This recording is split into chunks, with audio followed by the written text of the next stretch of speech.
할렐루야, 8월 20일입니다. 오늘의 찬송가는 263장입니다. 영상을 중단하시고 찬송 부르시고 다시 플레이 하세요. 오늘 스가랴서 13장 1절부터 9절까지의 말씀입니다. 스가랴 13장 1절부터 9절까지의 말씀 함께 읽습니다. 그 날에 죄와 더러움을 씻는 셈이 다윗의 족속과 예루살렘 주민을 위하여 열리리라. 만군의 여호와가 말하노라. 그날에 내가 우상의 이름을 이 땅에서 끊어서 기억도 되지 못하게 할 것이며 거짓 선지자와 더러운 귀신을 이 땅에서 떠나게 할 것이라. 사람이 아직도 예언할 것 같으면 그 낳은 부모가 그에게 이르기를 네가 여호와의 이름을 빙자하여 거짓말을 하니 살지 못하리라 하고 낳은 부모가 그가 예언할 때에 칼로 그를 찌르리라. 그날의 선지자들이 예언할 때에 그 환상을 각기 부끄러워할 것이며 사람을 속이려고 털옷도 입지 아니할 것이며 말하기를 나는 선지자가 아니요 나는 농부라 내가 어려서부터 사람의 종이 되었노라 할 것이요. 어떤 사람이 그에게 묻기를 네 두 팔 사이에 있는 상처는 어찌 됨이냐 하면 대답하기를 이는 나의 친구의 집에서 받은 상처라 하리라. 만군의 여호와가 말하노라. 가라 깨어서 내 목자 내 짝된 자를 치라. 목자를 치면 양이 흩어지려니와 작은 자들 위에는 내가 내 손을 들이우리라. 여호와가 말하노라. 이 온 땅에서 3분의 2는 멸망하고 3분의 1은 거기 남으리니 내가 그 3분의 1을 불 가운데에 던져 은같이 연단하며 금같이 시험할 것이라. 그들이 내 이름을 부르리니 내가 들을 것이며 나는 말하기를 이는 내 백성이라 할 것이요 그들은 말하기를 여호와는 내 하나님이시라 하리라. 아멘. 스가랴가 여러분 기억하실지 모르겠지만 전반부, 후반부 크게 두 부분으로 나눌 수가 있습니다. 9장부터 이제 끝장까지를 후반부라고 하는데요. 그 후반부에서 가장 핵심이 되는 본문이 오늘 본문입니다. 특별히 이제 13장 1절부터 이제 6절까지의 하나님께서 이제 유다와 예루살렘을 심판하실 때에 그들이 이제 정화되는 모습, 이전의 죄와 잘못들을 부끄러워할 뿐만 아니라 서로 죄 지으면 안 된다라고 하는 모습으로 그렇게까지 회복될 것이다 라고 하는 것을 보여줍니다. 그래서 이전의 죄와 잘못들을 기억하고 있다면 이제 오늘의 말씀들은 참 어떤 감격이랄까 참 두근두근 기대되는 그런 마음을 주게 되죠.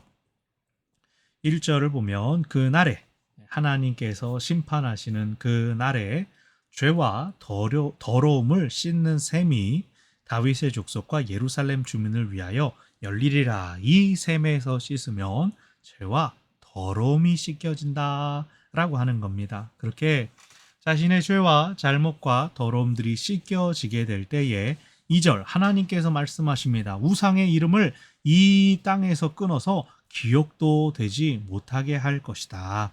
고대에는 기록이나 사진, 자료 이런 게 많이 남지 않았기 때문에 이름을 남긴다라고 하는 것은 굉장히 중요한 의미가 있었습니다. 그런데 여기서 우상의 이름을 끊어서 기억도 되지 못하게 할 것이다 라고 하는 것은 사람들이 아무도 기억하지 않는 것은 존재하지 않았던 것이 되는 것입니다. 그래서 하나님께서 지금 말씀하시는 것은 우상이 있었는지 없었는지도 모르게 하겠다. 너네들의 죄 짓고 미혹하게 만들었던 그것들을 존재조차 남겨두지 않겠다. 또 거짓 선지자와 더러운 귀신을 이 땅에서 떠나게 할 것이다. 마찬가지로 사람들을 미혹하고 죄짓게 만들고 하나님께 반역하게 만들었던 그 모든 것들 이 땅에 발붙이지 못하게 하겠다라고 하나님이 말씀하십니다. 그래서 그렇게 그 죄와 더러움을 씻는 셈에 자신을 정결케 한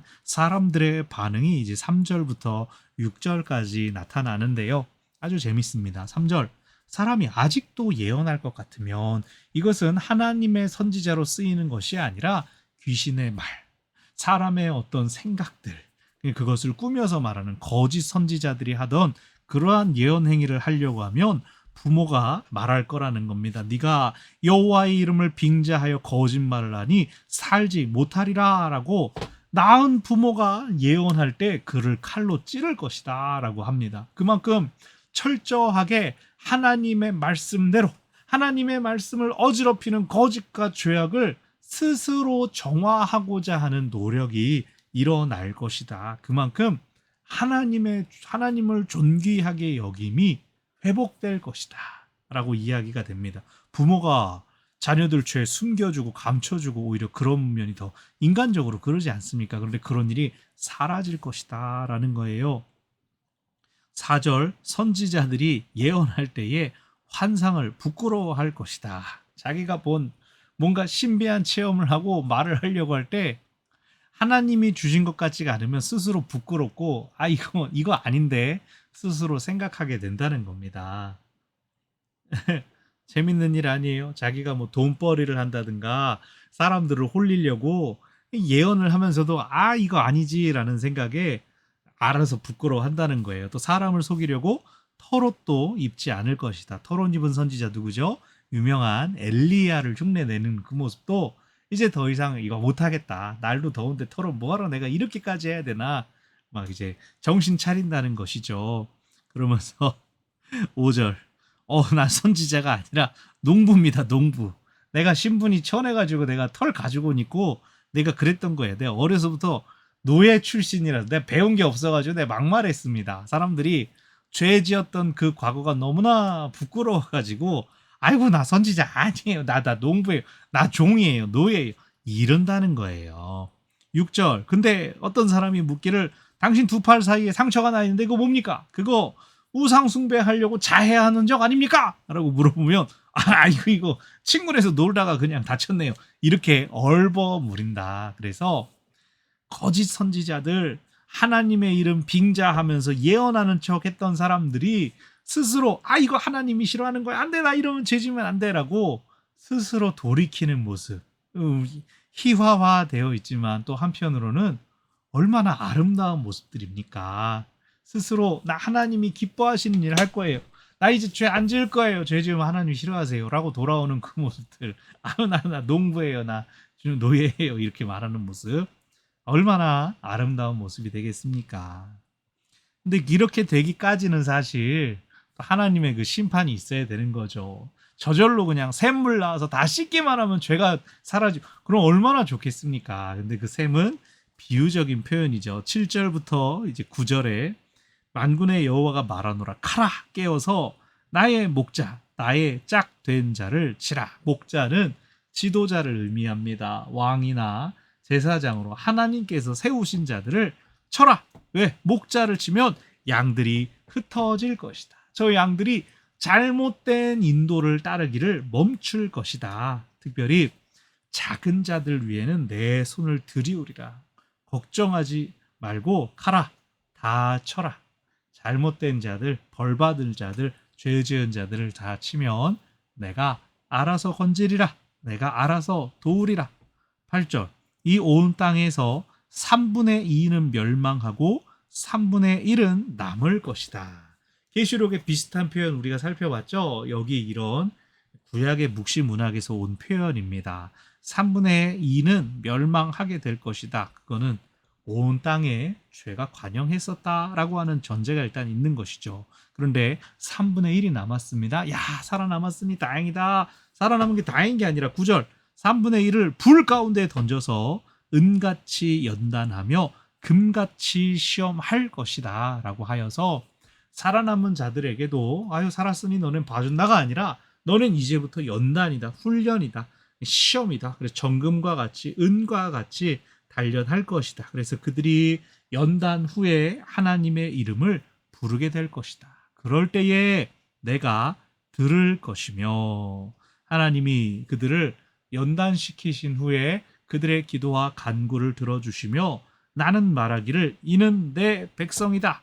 또 그들은 말하기를 여호와는 나의 하나님이시다 라고 하게 될 것이다. 이것은 언약의 회복되는 모습을 이야기를 합니다. 그래서 현상적으로 하나님께서 지도자들을 치시고 양들을 흩어버리시는 것처럼 보이지만 3분의 2가 멸망당하는 끔찍한 재난이 임하는 것 같지만 그 가운데에 하나님께서 당신의 백성들을 연단시키시고 훈련시키시는 그 과정, 그로 인하여 언약이 회복되는 모습이 나타날 것이다. 그리고 그렇게 됐을 때에는 더 이상 하나님께서 기뻐하시지 않는 일들에 대하여 부모가 오히려 자식을 막 강하게 징계하고, 또 거짓 선지자들은 부끄러운 짓인 줄 알고 수치를 품게 될 것이다 라고 하는 것들, 회복되는 모습이 오늘 본문 가운데 나타났습니다. 오늘 본문을 통해 우리가 두 가지를 꼭 기억합시다. 첫 번째, 하나님은 회개하는 자를 받아주시며 죄악을 끊어주시는 분이십니다. 우리가 하나님께 회개하세요, 돌아오세요 그러면은 스스로 생각하는 사람들이 어떻게 말합니까? 내가 노력했는데 잘 안 돼요. 이것은 자기가 회개하고 자기가 고친다고 생각하고 있는 것이죠. 근데 오늘 본문에서 하나님이 연단하시며 시험하셔서 죄악이 끊어지게 하실 것을 말씀하고 계십니다. 그래서 우리가 할 것은 무엇입니까? 우리는 일단 잘못된 길을 가고 있을 때 그 방향을 돌이키는 것이 필요합니다. 방향을 돌이키면 나머지 바른 길, 옳은 길을 가는 것은 하나님께서 도와주십니다. 그러므로 하나님께서 만남의 복들을 주시고 그 길을 같이 갈 수 있는 동역자들 붙여주시고 또 상황을 주장하시며 인도해 주실 것입니다. 우리가 할 것은 무엇입니까? 방향을 돌이키기 위하여 우리가 할 것은 하나님께서 싫어하시는 일을 단호히 끊어야 합니다. 나를 미혹하고 나를 넘어지게 만드는 것들, 나를 약하게 만드는 것들을 그걸 왜 여전히 내 곁에 두고 있습니까? 그것을 끊어버리는 것이 방향을 돌이키는 것이죠. 그렇게 우리가 마음을 하나님 앞에 분명히 정할 때에, 확실하게 정하고 결단할 때에 우리를 미혹하던 것들 어떻게 될 것이다? 그 이름을 끊어서 기억조차 못되게 할 것이다. 하나님께서 약속하여 주셨습니다. 마음을 먹으십시오. 마음을 결단하십시오. 그러면 그 뒤의 길은 하나님께서 도우시며 하나님께서 이끌어 주실 것입니다. 그러므로 하나님께서 기뻐하시는 마음의 결단을 내리는 우리 모두가 되기를 바랍니다. 두 번째로 오늘 말씀을 통하여 기억할 것은 애통하는 심령, 통회하는 영을 하나님께서 기뻐하심을 기억하시길 바랍니다. 하나님의 연단과 시험은 언약의 회복을 위하여 꼭 필요한 것입니다. 하나님, 회개했으니 그냥 퉁치면 안 될까요? 내가 거래할 것이 아니라 하나님께서 나의 죄를 정화시켜 나가시는 연단의 과정이 필요하구나라고 하는 것을 마음으로 각오하십시오. 겸손하고 가난한 마음, 낮아진 마음으로 하나님의 은혜를 구해야 합니다. 나의 만족을 구하고 나의 유익을 구하고 내 스스로 나를 용서해 버리는 것이 아니라 하나님을 구할 때, 하나님이 용서해 주십시오, 하나님이 고쳐 주십시오, 하나님이 만져 주십시오, 하나님을 구할 때 하나님께서 겸손하고 낮은 나를 받아주시고 하나님께서 친히 당신께서 기뻐하시는 모습으로 나를 높여주실 것입니다. 하나님 앞에 겸손함과 온유함, 순종함으로 나아가는 우리 모두가 되시기를 바랍니다. 아멘. 주신 말씀 기억하며 또 각자의 자리에서 기도로 나아가시기를 바랍니다.